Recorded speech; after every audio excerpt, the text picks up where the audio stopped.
Oh my God. Rushing. The last few weeks I've been rushing onto these lives. I've just had the most amazing couple of calls though with two wonderful women that are coming into the next scheduled enrolment for the Wealth Accelerator.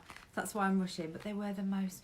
Do you know, one of the things that I love the most about what I do is the people I get to work with. And I did a post about this the other day actually, saying, you know, I've not always got it right. And sometimes I've previously I've made exceptions when I've known someone's not like my dream client, when I've known someone's not quite there yet. I've wanted to believe in them more than I perhaps should have for where they're at right now, and it's bit me in the backside big time. I can honestly say that every call I have now is a dream. Every woman that comes in to the accelerator is just a pleasure to work with. Every woman I'm working with now is just a dream. When you get it right, you get it right. And my message starting out, it's got nothing to do with today's training, is just don't ever sacrifice on your dream clients. When you found that niche and you're really specific, don't ever veer off. If something doesn't feel right, listen to that gut. It's been a massive lesson for me over the last year.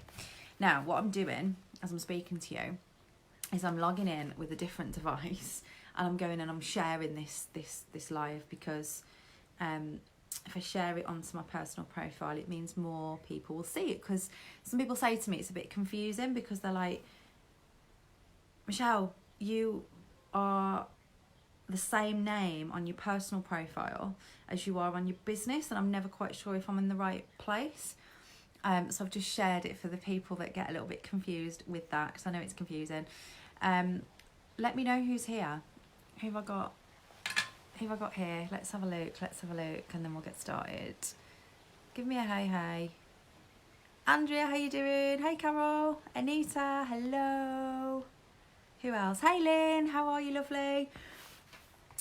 Tell me who's there, and also let me know where you're logging in from. I'm, as you might have known, in Spain. Hey Caroline, hey Caroline. I spend a lot of time in Spain, as you know. We base ourselves here for some of the year, and it's fucking hot. Where are you guys at the moment? Let me know where you're logging in from. Hey B, hey Charlotte. It's like 40 degrees today. It's nuts. So I've been working indoors all day, these are mosquito wipes that I'm just rubbing on myself, because I get bit to shit when the weather warms up a little bit. And yeah, I've had to work indoors all day today because it's just been too hot to be outside. I got in the car to go to the supermarket this afternoon, and the car read 49 degrees. Obviously it's not an accurate what the temperature was, because obviously the car gets really hot with being just sat there. But shit, 49 degrees. I nearly got straight back out of it again. Ridiculously hot. So where are you? Norway. I bet it's not Holland, not that hot. Right, let's dive in. So, I'm sharing some secrets tonight. I've got them written down here, which is why I'm just looking at what I've said I'm going to share with you. I'm not just like being really freaking self-indulgent and just like talking about myself for the next hour. It's not what it's about at all. The reason I'm sharing what I'm sharing with you today, and I'm sharing it really honestly, is because there's two things that I believe are just key to... It's actually hot and sunny in Bournemouth. No way, that doesn't happen, Andrea. There's two things I believe that are really key to success on any level, but we're talking business because I'm a business coach and it makes sense. Two things that are really key to reaching your full potential in business and income and living your best life. And I honestly believe the two things are self-awareness and the awareness of other people. They play such a huge part. Knowing yourself intimately, why you do certain things, how it holds you back, but also how you can play to the strengths that you have naturally. And also being able to look at successful people, Tony Robbins calls it modelling, looking at them and going, what do they do better than me? What do they do that leads to where they're going, or where they are that I want, where I want to be? What, because success leaves clues. You know, what have they naturally done, or who have they had to learn to become to have the results that they're having? And they're two questions I'm always asking myself. I'm always looking at me and saying, what can I identify about me? Because the thing is, you are you, so you're super close to the situation. But other people sometimes notice things about you, or actually you look at other people and think, oh, I do that different to you, or I'm naturally like that and you're naturally like this. And those differences leave clues about things that we could do better, things that we naturally do really well that we can help other people with. They're normally the things that seem obvious to us. We're like, well, surely everyone does that, and actually they don't, because that we do it naturally. They're the things that are normally our zone of genius. I want to share some insights with you tonight into things that I've probably never shared with you before, things that you probably don't know about me. And there's pros and cons to these things, and I'm going to point out the pros and cons as I share them with you so that you can learn from them too. And again, this isn't me going, look at me, I'm so successful, and you can learn from the things that I do. It's not about that, but you, I'm guessing, do follow me because you want more success in business and money and financial success. And I know that these 5 things definitely play a part and have played a part in me achieving the things that I have so far in business and money. And that's why I'm sharing them with you tonight. 5 things. First one, I lived in a caravan for a while. And you may not know this. Hey everybody, I'm not going to say hello, I'm not being rude, I'm not going to say hello to everybody now though, because I want to make sure I get all this out, and I won't if I'm saying hello to everyone, but I will go back and look at everyone that's logged in, and if you've posted comments and questions, I'll reply to you all personally, as always. So yeah, I lived in a caravan for a while. Why did I live in a caravan? Funny story. There's 2 main reasons, and both of them, when I look back, are huge reasons that I've gone on to achieve some of the things that I have over the last few years. And you might think, well, what the fucking hell has living in a caravan got to do with having a bigger business? Or actually a lot, because it was the reason that I ended up in a caravan. So I was in a place at that point where money was really, really tight. James and I had been running a business, a traditional business in traditional kind of event planning and marketing for a few years, and it was very up and down. There was a lot of factors that were out of our control in that business that meant that we could never really have a predictable income and a sustainable income. And it was one of the low moments. Now, I'd already branched out into the online space and started building a secondary income stream, but it was really early days. And it was really early days in my personal development journey, because although I was already in business and I'd been on that business development journey, or started that business development journey, my personal development journey, it was dead early days. And I'd started to realise that I'd got a lot to learn about me, about my mindset, about my habits and disciplines, my attitude and the way I show up. I'd got to step into the shoes of the CEO that I wanted to become, and I wasn't there yet. I'd got a lot to learn. And I'd got a lot to learn about business and the digital space and the social media economy that we were stepping into, and what it meant to be a successful online business owner. Now, what was driving me to do it was freedom. Be able to work from anywhere, be able to travel, be able to just make memories. Being a millionaire wasn't on my mind. I mean, don't get me wrong, I'm not going to give all the money back. I love money. Money loves me. I love money. It's one of my favourite mantras. But it wasn't about that. It was about freedom. It was about making memories. It was about building wealth so that I could build a life. And I was at the very early stages of that process. And I had massive amounts of outgoings. I'd done what most people do. I'd set my goals based on what I thought I was meant to do. And the goals were, get married, which of course I don't regret, but paid for this big wedding. And that was like, to impress everybody else, really. Like, I couldn't really give a shit, but I felt like I had to have this certain wedding. So I just paid out on that. We lived to our means a lot. We'd gone on a month-long honeymoon because I had the attitude back then of like, fuck it, I could be dead tomorrow. Let's just go and see the world and let's enjoy ourselves while we're young. And we'd also save really hard for a deposit for a house because that's what we were told we were meant to do. It seemed like a goal to have, like get on the property ladder. Who's heard that? Give me some hearts if you've heard that over and over. Get on the property ladder, own your own home. And that was something that was drilled into me. So I was like, shit, I've got to own my own home. So I'd ploughed money into that, and now I'd got this big mortgage and all these outgoings.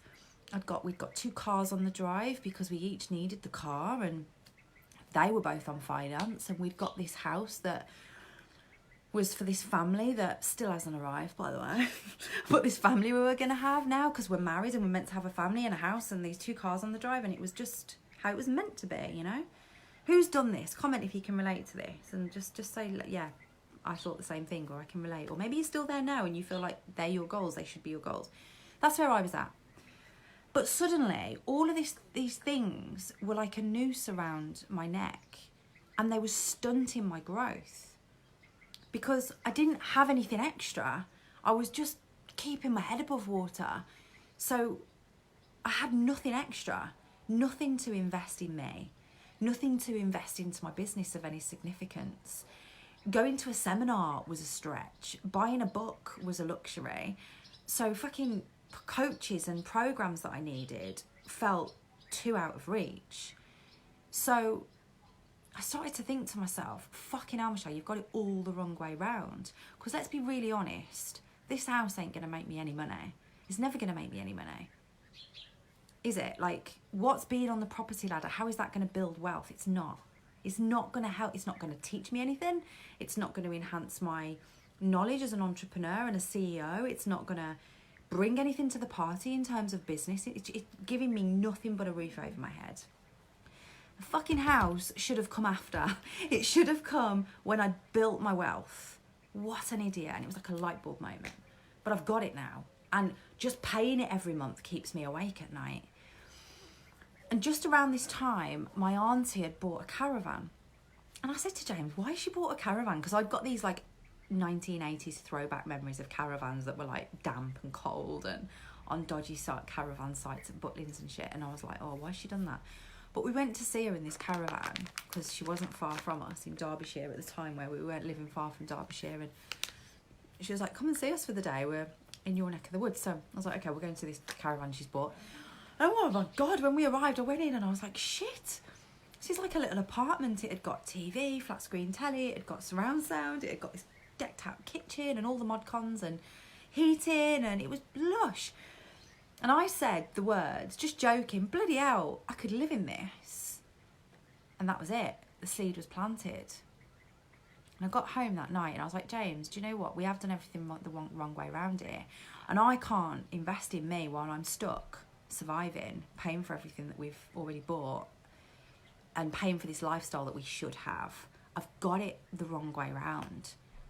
I need to free up myself and my money to build my wealth, and pumping it into this house and these 2 cars on the drive is not doing that.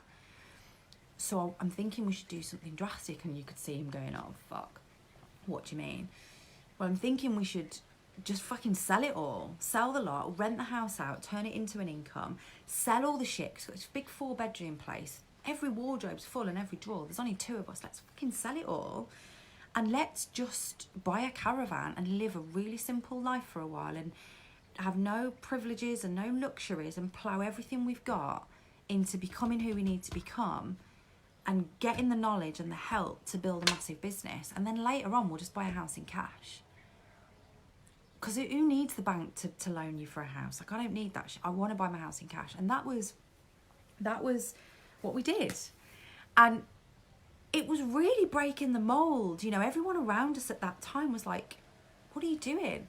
You don't do that. You don't give up this successful life that you've got with the two cars and the house and live in a fucking caravan. Are you joking? I think people thought I was losing it, but it was the most clear I've ever been suddenly of what I needed to do.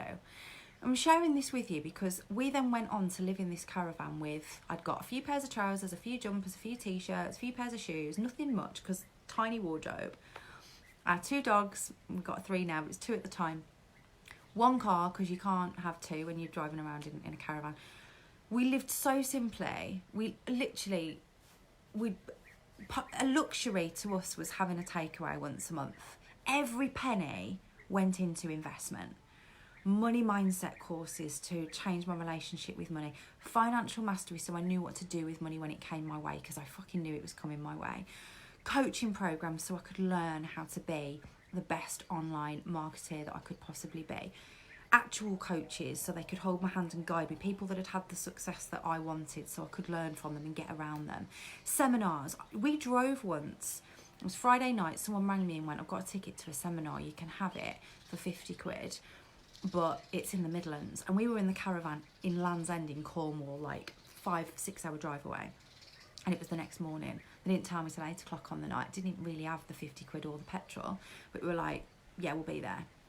So we literally used the last bit of money we'd got for that month, put it in the car, bought the ticket and drove 6 hours through the night, landed at the seminar and fucking knackered and bleary-eyed, couldn't afford a hotel, so we weren't going to, get a hotel as well. Got the dogs with us. We were like proper travellers, like the dogs in the car because we couldn't leave them in the caravan. Asked the organiser of the seminar if there was a room we could put the dogs in that would be cool, and we were there, we made it. And it's just, the reason I'm telling you this is because you wouldn't believe, well, you probably would believe, you've probably been one of them if you're really honest, because I think we all have at some point, the amount of people that will say to me, whether it's about joining my coaching programme and hiring me to learn from or somebody else, it doesn't matter because that's not really relevant. I'm not the only coach in the world, you've got to choose the one that's right for you. But so many people will go, oh, I can't at the minute because it's not the right time because I haven't got the money, or I'm saving for a house, or oh, I'm going through renovations of my house, or we're trying to get a mortgage together, and I'm like, sweet Jesus, like, no, that is not what's gonna, I'm not even going back that long. How long since I was in the caravan? 4 years, that's it. This time 4 years ago I was in that caravan, somewhere in the Malvern Hills. It's not a lifetime. I'm not talking a lifetime to build wealth. I'm not talking 20, 30 years, the way it takes you to potentially join the, climb the corporate ladder. I'm talking no time at all in the grand scale of things. I'm not saying you've all got to go and fucking sell your houses and live in a caravan. I'm not saying that, am I? But get your priorities right. If you want wealth, really, act like it. If you want to build a business and you need support, act like it. Don't say one thing and do another. I've worked with a ton of women that have had to really fucking put themselves out to get around the right people and be in a programme like mine and learn the right things. It's not been easy for any of them. It's not easy for anybody, and it certainly wasn't easy for me. But that was a point for me, and I'm not ashamed to say that I lived in a caravan for a while. In fact, I had a ball. It actually ended up being like the best 6-9 months I think it was of my life. Like, it was brilliant. We travelled around carefree. I realised that stuff isn't important. It grounded me. All the shit that I sold in the house, a lot of it, I looked at, I was like, I don't even know why I bought it. And all this shit, like, that I've been saying, oh, I haven't got the money to go to seminars, I haven't got the money to invest. Looked in my wardrobe and I'd got my priorities wrong, and that's true for anybody in the first world. Living in the third world, different, fair enough. You might have some more serious problems to take care of before you start investing in your self-development. But living in the first world, come on. Stop having a takeaway. Stop shopping in the supermarket that's a little bit more expensive. Do cut back, and you can do it. And it's bullshit. Anyone that tells me they can't, it's bullshit. And I understand that some people just need the ceiling to come off their thinking for a little bit, and they need someone to call them out on that bullshit. I do that. I always do that. And I've got no problem doing it because I just know what it takes. I just know that it's necessary. And I know that sometimes somebody needs to point it out to you for you to realise yourself. So that's the first thing you probably didn't know about me. I lived in a caravan and I loved it. But I did it so that I could free myself up to invest in me. Do I regret it? No. A lot of you that know that have been following my journey. Just a few months ago, we hit that goal and bought our house in cash. And my dream house now, in my dream location, is mine without a mortgage. Do I regret living in a caravan for 6 to 9 months and ploughing every bit of money I had in investing in me? No. Not at all. Not for a minute. Did I miss not being able to buy a new top for a few years? No. Did I miss not going on holiday for a while? Yes, I love to travel, but now I get to travel whenever I want to. So it's about perspective. So the pros and cons of living in a caravan, I can't think of any cons. I literally can't. It's one of the best decisions I ever made. I made it happen, and I'm proud to say that I did. And do you know what stops some people from making decisions like that? What other people are going to think. What will other people think that I'm in a caravan? What will other people think that I've rented my house out? What will other people think that I'm not wearing the designer clothes anymore? What will other people think that I'm not hanging out in those restaurants anymore? Fuck them. Because what are they going to think in 5 years? when you've done everything you set out to do and they're still in the same place? It's normally a question we don't ask ourselves. Number 2, the second thing that you might not know about me, which ties in, I'm mega tight with money. Mega tight. It shocks some people when they meet me for the first time in person, or people that maybe come to my house and spend some time with me and see how I live my life, and that I'm not eating out in fancy restaurants all the time, like very rarely. I'm not saying I won't do it and I won't treat myself. Of course I will. There's no point in working hard unless you can make better choices. But like, I don't even fit in where I live, and that's the truth. I live, as you might know it, in Europe, just outside a place called Portobello, Marbella. It's full of people that like to flash the cash, and I'm not saying there's anything wrong with it, but it's not real wealth. It's not real wealth. Sometimes I'll go out with friends and we'll meet in Portobello or Marbella, and we'll go into some of these bars, and there's people sat there and they're paying, I kid you not, 600 quid for a table. For any of you outside of England, quid is pounds or dollars or whatever. 600 quid for a table, just to sit at it with a bottle or whatever. 600 quid to sit at a table and have a bottle in a bar and like call yourself a VIP for the night. Fuck that, I'll stand than pay 600 quid for a table. But what it's about for a lot of people is being seen at the table in that area. That's the world that I live in.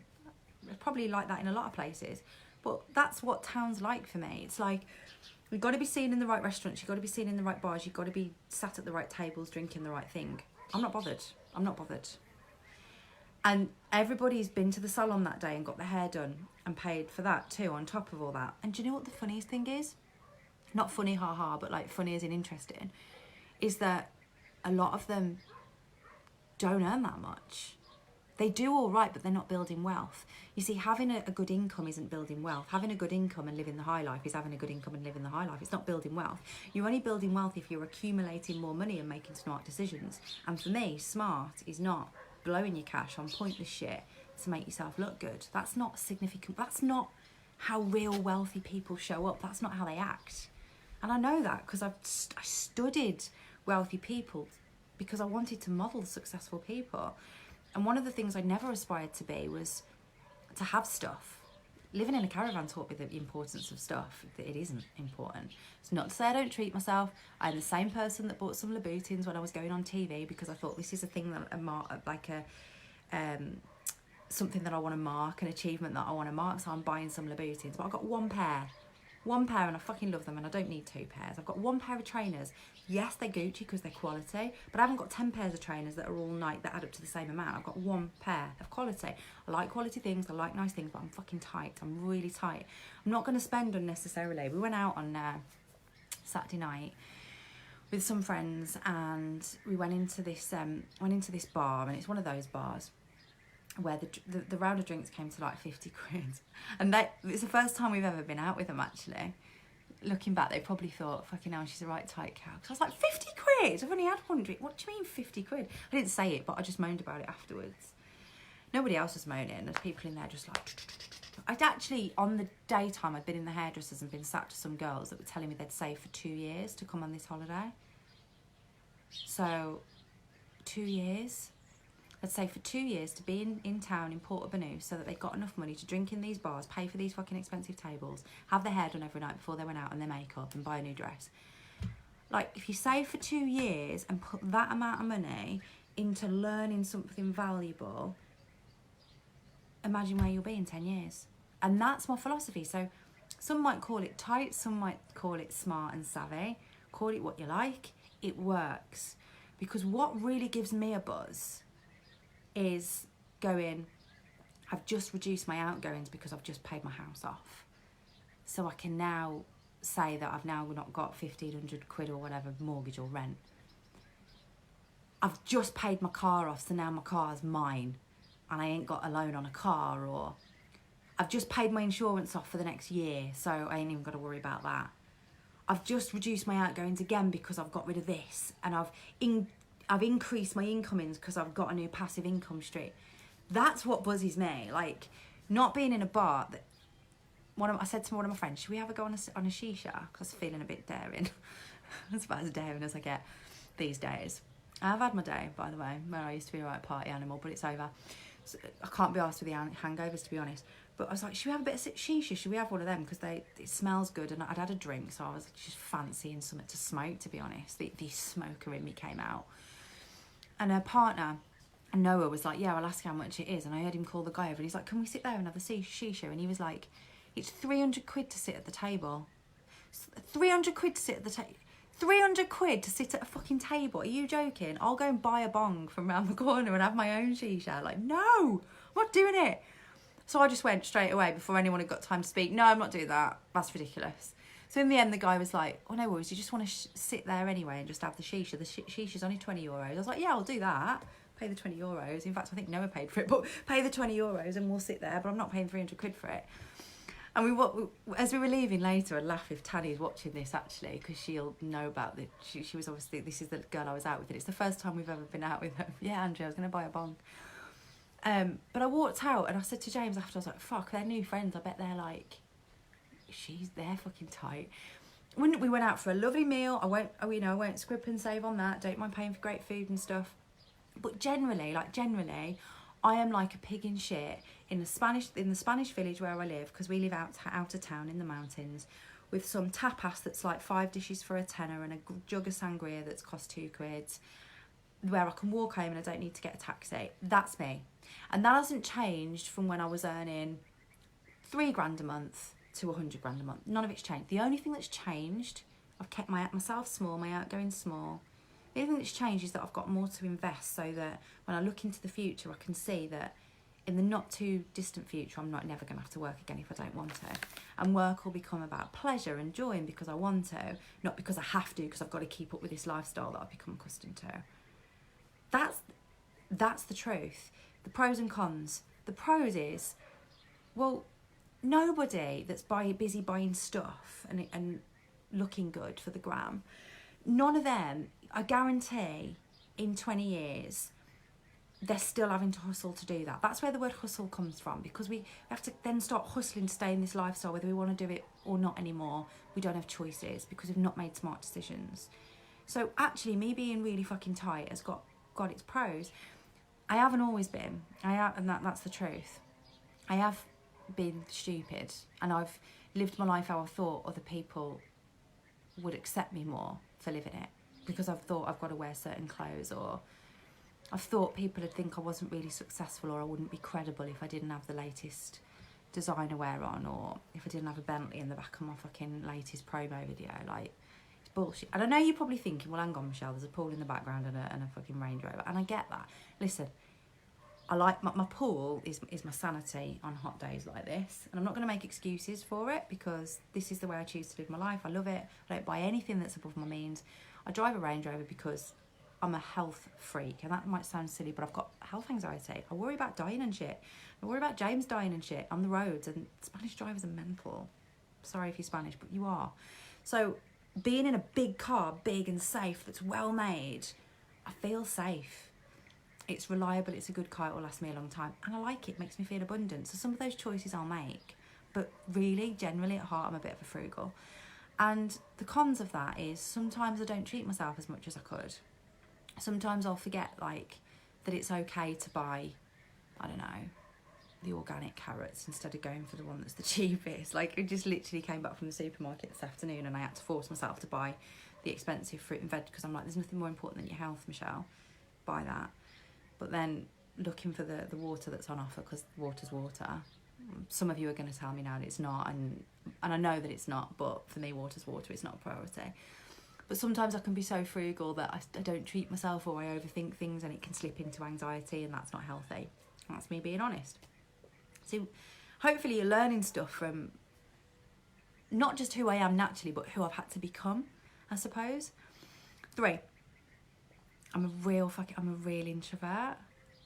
Like, honestly, I don't like people that much. And I know that sounds really nasty. I don't mean it nastily, but like, I much prefer animals to people. Like, there's just so less complicated. There's less shit that comes with them. They don't let you down.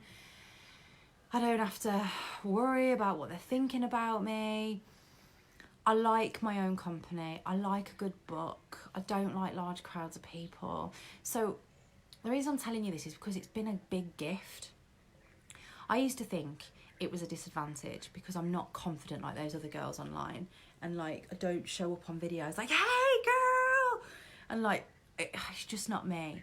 So I used to watch videos of other people thinking, oh God, how am I going to get visible and make an impact in the world, when like all that stuff makes me feel sick. And I used to think it was like to the detriment of my success, but actually it's had its advantages, because first advantage is I had to learn how to do things online, because it means that I don't have to be around people too much. Like, I don't see that many people. I can become a bit of a recluse sometimes, so I have to like make an effort, like making an effort to go out on Saturday and meet new friends and stuff. I had to like push myself to do that. Luckily, Tanny, who I went out, was just like me actually. But I had to, I have to force myself. Like, we went out horse riding on Friday night with a group of people because I have to get out. But like, honestly, I'm at my happiest when I'm just in my little comfort zone in my house, with me and my husband and my dogs, and like I don't need to be around people to feel happy. I'm not that extrovert personality type that needs to be the life and soul at all. So I got a buzz from learning how to do massive amounts of business and money without talking to anyone. Like, that to me was just like, yes, that's the business model that I want. And it just so happens that we're in the 21st century, the digital age, social media economy, right place, right time. My introvertness meant that I just learnt the right things at the right time. And played to the economic age that we happen to be in by accident. And because I'm a bit of an introvert freak, learning stuff behind the scenes and being a bit of a geek and reading loads of books, that's my idea of a good time. So it's not a chore for me to be a bookworm, and I just consume books, courses, videos, audios. Like, I can get through probably abnormal amounts of stuff, which means I can take on abnormal amounts of knowledge probably in a shorter space of time, because it's how I'm happy spending my time.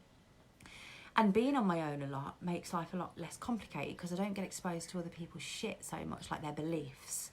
I'm able to protect myself, and I protect my energy for my paying clients, so that I can show up and give,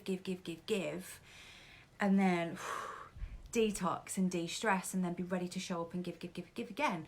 Because I'm an introvert and probably what some might call an empath, I absorb people's energy, so I have to be really careful. I have to protect myself from that. So being on my own suits me quite a lot, and it's served me so much. The cons to that are I can lose grip sometimes on reality. Not like a proper crazy person, but like I can get lost in my own head a lot. So like, easily a week can go by and I've not seen anyone other than James and the virtual world. You have to be careful of that, because it could easily turn into one of those, like, what are those people called that play that game? What's it called? Warcraft. Like, I'm not geek where I could get lost in the online world, because I actually like to digital detox, and I do it every weekend. I just switch it all off, and I'm like, it's not important. It's about connections and making real memories and being present. But generally I have to push myself to get out and meet new people. And this got to a point where, this is the cons of being an introvert, got to the point where at one point I said to James, can you order the kebab, because I didn't quite feel confident enough to stand in front of someone eye to eye and order a kebab. Minecraft, yeah, I think so. I think that's it, Joanne. And that's pretty sad, That's just me being honest. Like, I think we have to be careful, don't we, if we're that way inclined, not to lose our confidence. And you're probably thinking, you run masterclasses and stuff for like thousands of people live, like the one we did last week. And you do live videos on Facebook without even flinching. Like, you can't seriously have an issue ordering a kebab. But honestly, I did. It wasn't even that long ago. I've been through quite a difficult time with some cyber bullies and just a group of fucking awful women that just would not go away, and just saying some really nasty and untrue shit. And because I'm locked into the inline world, I literally got out the car and I was like walking into the kebab shop, and I stopped and went back and I was like, James, can you go and order it? And my heart was pounding like I was going to have an anxiety attack. It was only like, I think it was March this year. So I'm not going back that long. That's the cons. And James was like, no, go in the kebab shop. And what was adding to it is that I've got to speak Spanish, so I've got to think about that. And just lost my confidence a little bit, eyeball to eyeball. That's the truth. So being an introvert has served me really well in learning and absorbing and becoming a geek and you know, obtaining knowledge and learning how to do things online. But it's not served me sometimes when I go within myself too much, that it can tip over into almost like social anxiety, and I do have to be really careful of that.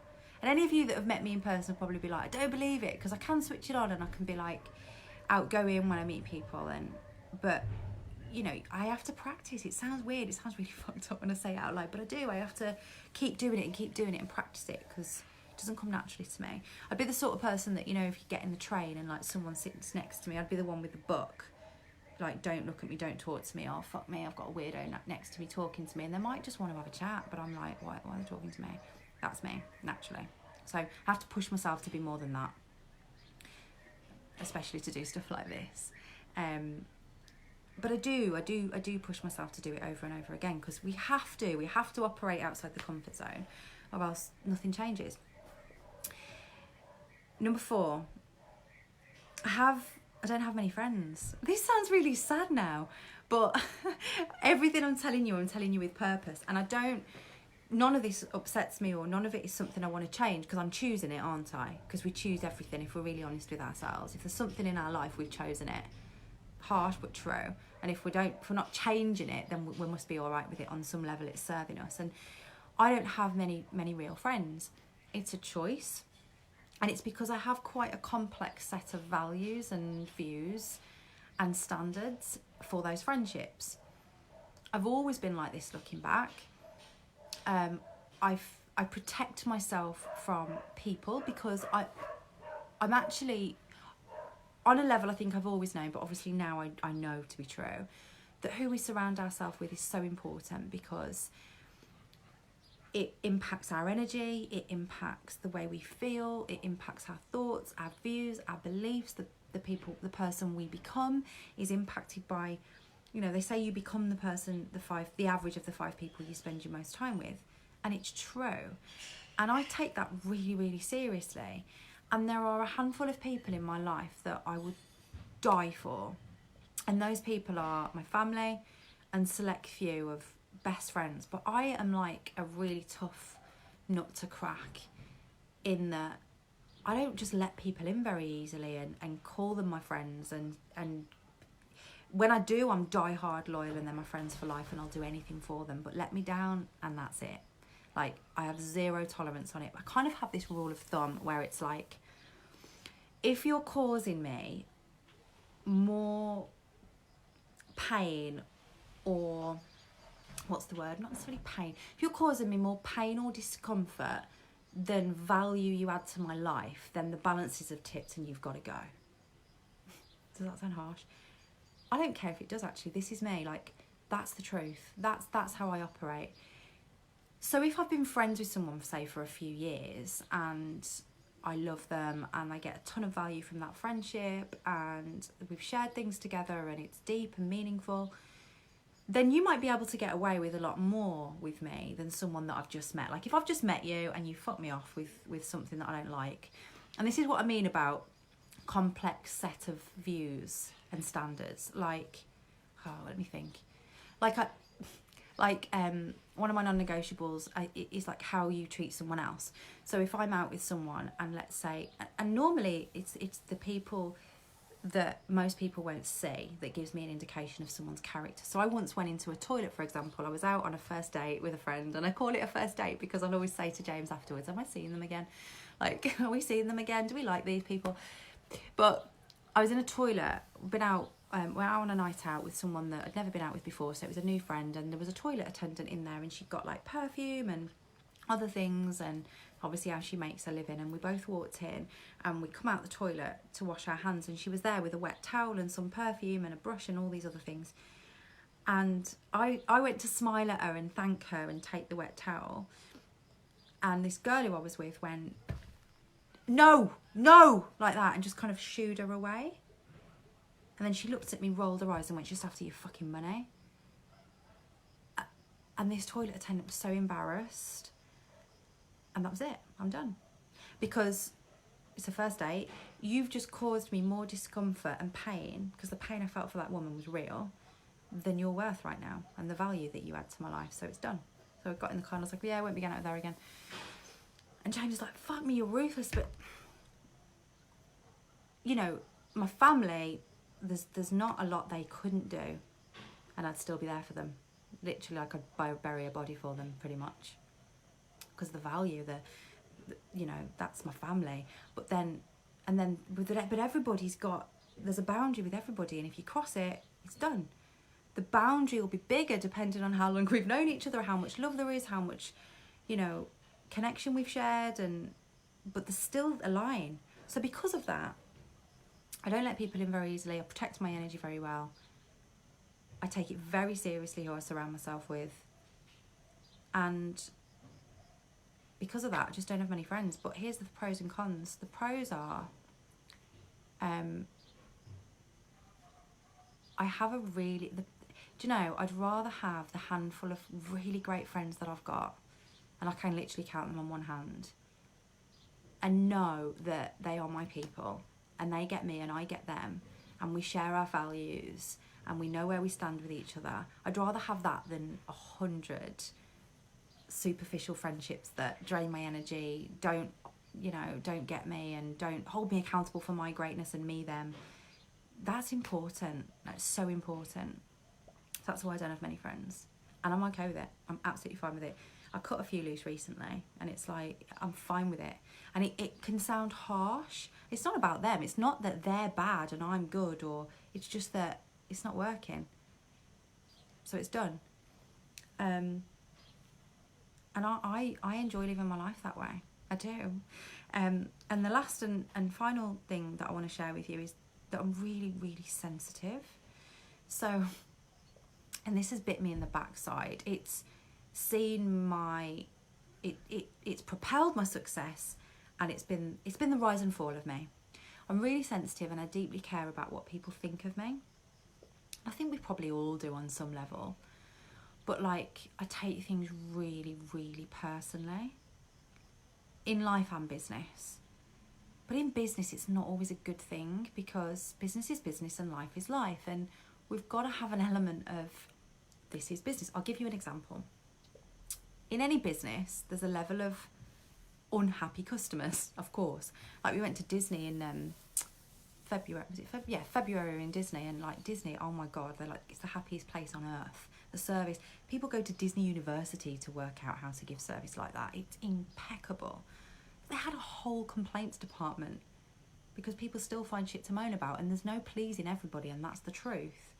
And obviously what I've realised as I've become more established in business is there's a percentage of people that will never be happy no matter what you do, and you have to accept that. But I have a really hard time accepting it, and that's the truth. I take it deeply personally if someone's not happy, which means I over-deliver sometimes, and I overcompensate. And that means that because I over-deliver, I sometimes burn out, and I don't always put the clearest of boundaries in, and then therefore people take the piss out of me sometimes, and then I get frustrated because they've took the piss out of me, and then it gets personal, and it shouldn't get personal. So it's a bit messy, and it's something I'm working on all the time. But do you know what? It's served me a lot too, because it's meant that I've developed, and there's a lot of people that are in my coaching program now on here, so if I'm wrong, call me out and say I'm wrong. You know, I'm an open book. But I feel like I've developed an environment in my coaching program where everyone really feels that I give a shit, and I over-deliver, and I'll fucking die trying to make sure that you hit your goals. And as much as I've got to call you out on your bullshit sometimes, and I've got to be Mr. Not so nice guy and tell you where you're fucking up and tell you what you've got to change, and I have to do that. I wouldn't be doing my job if I didn't. I've created, I'd like to think, an environment where people matter and their goals matter, and as a team we'll do whatever it takes to help you reach your full potential, whatever that looks like for you. So because of that, I'm constantly like reinvesting into the program with new people in the team to support further, and updating trainings. Nothing's stale, everything's like cutting edge. You know, if I learn something, you guys know about it. So I'm constantly like, girls, learnt this, updated the training, it's now available. I have to always still be careful that I don't end up pouring from an empty cup, because I keep saying yes because I want people to be happy and I'm devastated if they're not. I have to be really careful about that, because then it actually has the detrimental effect to me and the business and the people in it. Because, and this is a really valuable lesson for anybody listening that's an over-deliverer and hypersensitive and gives a shit about what people think too much. Consistency is really important in any business. The service is the service. When you over-deliver, you tell people that this is now the service. So it doesn't necessarily breed any more appreciation for you. It just becomes what's expected, not because people are ungrateful, but because that's what happens. Like, for example, if you go and get your hair done in a salon, and while you're having your hair done, they bring you expensive champagne one time, and they give you a half an hour head and back massage as part of it, as part of the service. And then when you're having your hair bleached, they give you a foot massage, for example. Do you think, wow, they went above and beyond for me, and next time when they don't do it, you don't notice? No. You think that's what happens now in that salon. So when they don't do it, you start to feel a little bit put out. So what I've actually learned is, the more you over-deliver sometimes, the more people expect from you, and the more they're pissed off with you. When you don't over-deliver, if you can't over-deliver at some point. So it's really important to keep a standard of service and be consistent in that service. Because consumers like to know what to expect. If it's inconsistent, they stop trusting it. So where I thought I was doing the right thing by giving more and more and more, sometimes when I couldn't give more and more and more because I was like, you know, doing too much already, that pissed people off. And I've learned so much from that. And that's why I thought it was important to make that one of the points that I share with you tonight, because it actually doesn't help you, them, the business in any way. We've got to be clear about what we offer and offer it to the best of our ability, but also have really, really clear boundaries, especially if you're super sensitive like me. I have to constantly rein it in and go, no, say no. And that's not just in business, that's become in life as well, with people and being comfortable saying no if someone is expecting too much from me in any area of life, because that has a knock-on effect in business, because it energetically it drains you. I used to say yes all the time when I first got my business to a point where I was totally location independent. I could work from home. I just worked from home in the UK for a while, but someone like a friend or family member messaged me saying, oh, can you help me out with this today? I'd just go, yeah, no problem, and like throw work out the window to go and help, or feel guilty, or, you know, so it's in every area. We have to be really, really clear and have clear boundaries. So they're the 5 things that you might not have known about me. And the pros and cons of each. Hopefully that gives you an insight in some of the things I've had to develop, or some things that I've developed naturally that have ended up being a bit of a superpower. I'd love to hear just one thing from you, if you feel comfortable sharing in the comments, and you can think about it and come back to it if you want to. But one thing that you know about you that you can share with everyone else as wisdom, that either you know is a strength of yours that other people can take from, that has helped you accumulate more success or money or business, or even something that you know about you that you're working on, that you know you need to overcome to have more success, because people can learn from that too. So I'd love you to do 2 things just to give back a little bit tonight with me. One is to share that in the chat box so that other people can read and take from your self-awareness as well. And I'd also love you to share this with anybody by hitting share or by tagging someone that you think can get value from the 5 points that I've shared this evening. And that's all I want in return for tonight's training. Thank you so much for listening and not judging me for some of my quirks. I've been totally honest and unfiltered with you tonight, because I feel I can be, and I just want to say thank you to all of you that log in every week to Soul Centered Millionaire TV. Those of you that are brand new, I'm here every week, same time, because you guys make me feel safe to be able to share this stuff, because you're just such an amazing bunch of women. It's getting dark here now, so I'm gonna tune out before we lose the light completely. Lots of love.